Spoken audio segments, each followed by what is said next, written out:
using the right preposition with the word angry. Angry with and angry at. Whenever you are referring to a person, then you use with alongside angry.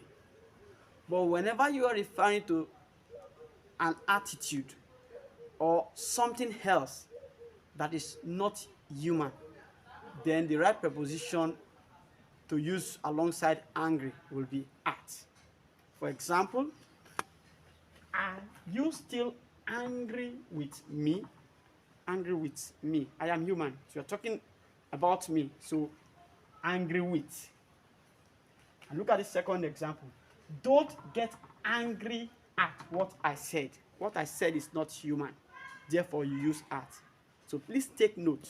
Whenever you are angry with somebody, then with should go alongside angry. But whenever it's the behavior, the attitude, the decision, then at should go alongside angry. I hope you learned something new today.